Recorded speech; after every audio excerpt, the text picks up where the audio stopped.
sana nilang objectan dahil sa source, dahil walang personal knowledge yung testigo, dahil hindi pa attested dun sa nag-i-issue ng government agency. Ngunit dahil nauna nga at nabalibaliktad yung order ng kanilang kwento, nawala na yung effect na hinahanap nila, yung pagpapakita ng concerted effort para itanggalin ang nasasakdal doon sa kanyang opisina. Ang napakagaling pa nitong nangyari, o siguro at least for the side of the prosecution, ang nagsulat na mauna siya, si Ombudsman Concito Carpio Morales. Sa tingin niyo ba, merong intensyon si Ombudsman na mauna siya para maikwento niya? Nabasa niya ba ito? O talagang nais niya lang mauna para nga dun sa rason, busy siya? Well, ako, there's no question busy siya. And kung ako din ay nasa isang mahabang listahan ng mga witnesses, gugustuhin ko din mauna. Kasi pag-iintayin ka hanggang matapos yung mga testimonies at bumabalik, if you notice, bumabalik yung mga witnesses at pinag-iintay. And considering ombudsman siya, then I think na wala naman siyang intention to be the star. Ganun na lang yung nangyari. Na naging star na lang talaga. Attorney Trixie, kanina kine-question ng depensa itong authenticity, veracity ng mga nilalaman na bank entries umano ng punong mahistrado dito sa dokumento ni Harvey K. Ganon din ang ginawa nila dun sa mga dokumento na dala ng ombudsman. Were they successful po sa testimonya naman ng ombudsman na ma-disprove yung authenticity nun? Ihiwalay natin yung impression at dahil ito ay jury trial at saka yung legal aspect. Maaari talagang tanungin ng depensa yung authenticity ng mga dokumento na dala ng ombudsman sapagkat wala siyang personal knowledge sa mga nilalaman nito.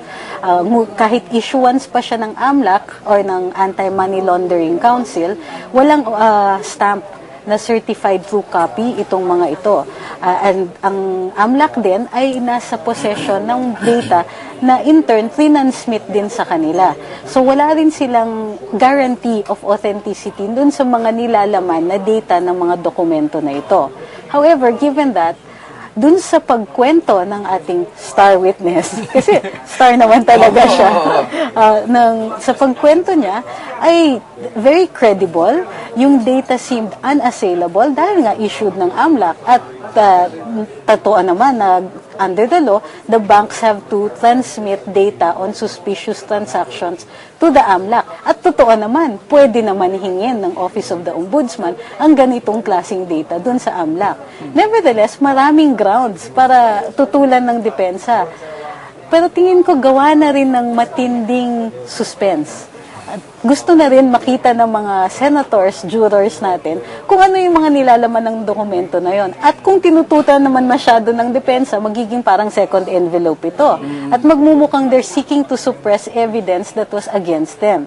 So, in a quandary sila. Kung masyadong malaking pagtutol nila, sasabihin ng mga tao, anong tinatago ninyo? Andyan na At tatago nyo pa. At kayo pa yung nagsabina na witness na yan. On the technical litigation strategy angle, Attorney Trixie, maalala natin yung unang dalawang witness, yung court personnel, pati ito si Conchita Morales, hindi sila nag-redirect, pagkatapos nilang mag-direct, pagkatapos mag-cross, hindi na sila nag-redirect on all these three witnesses. Sa tingin mo, dapat nag-redirect sila, at least makabawi ng konti. Ang tingin ko kasi hindi nila mapapredict kung ano yung sagot ng witness, particularly in the case of the ombudsman.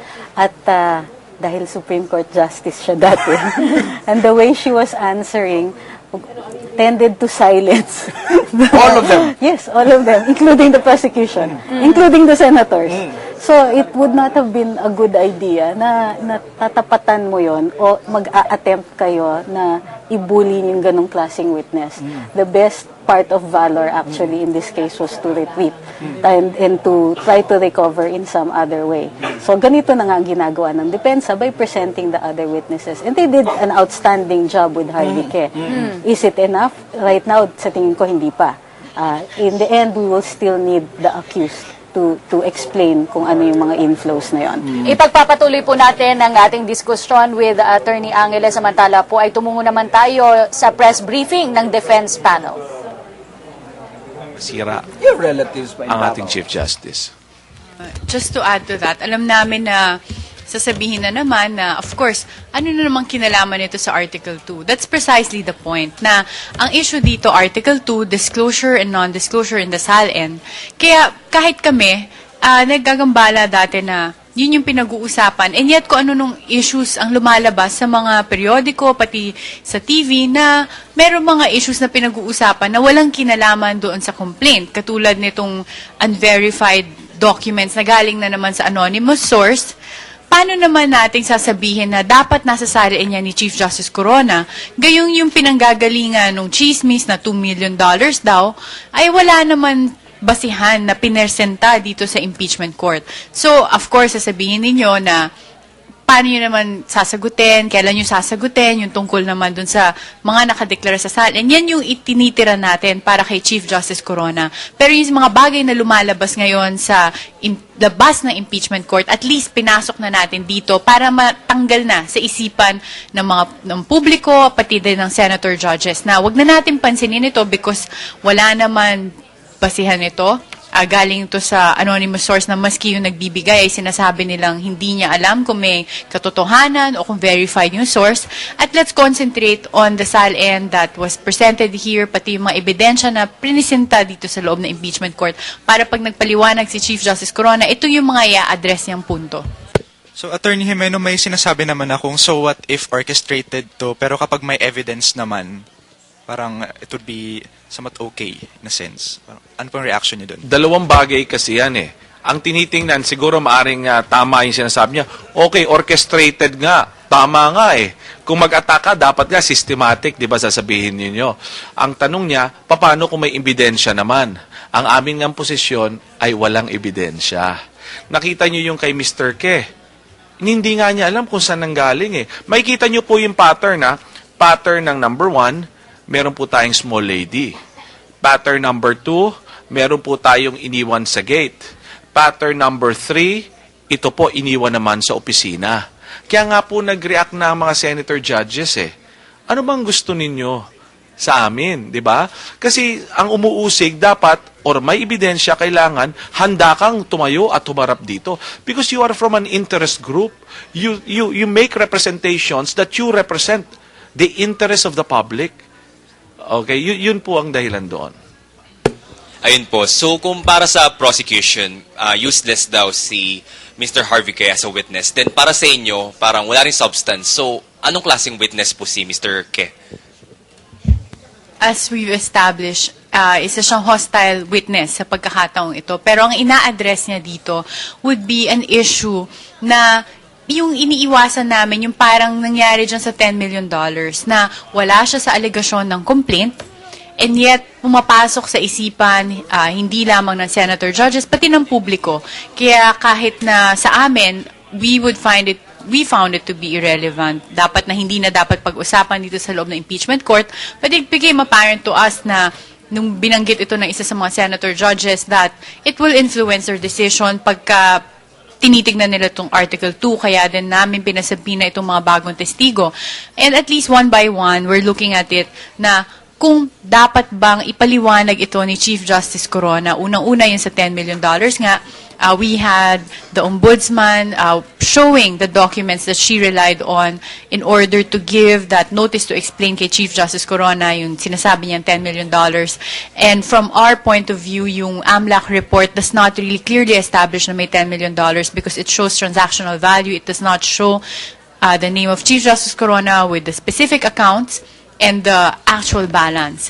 And ngayon naman, yung kung meron ina-allege si Harvey Ke outside of the impeachment court na meron $2 million si Chief Justice Corona, makikita natin dito na kahit sa senator judges, they feel na walang probative value ito.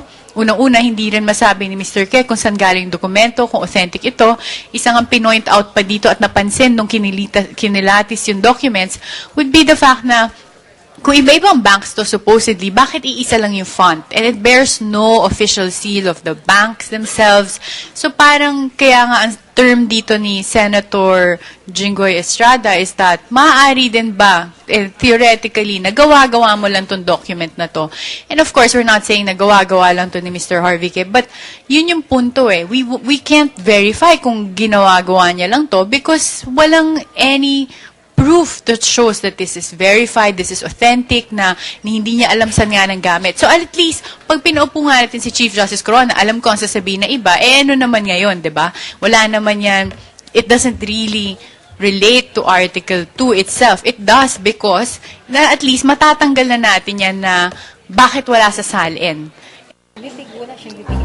Napanood po natin ang bahagi ng press briefing na isinasagawa naman ng defense team this time at nakita na po natin ang pagpasok sa loob ng Senate Session Hall ni Senate President Juan Ponce Enrile. Kanina po ay dinidiskusyonan dito sa press briefing itong naging testimonya ni Harvey K. At yung pag-question dito sa mga dokumentong ibinigay niya dito sa tanggapan ng Senate President. Hati gusto ko itanong kay Attorney Trixie, gaano ka bigat itong problema na kinakaharap ni Harvey K. Na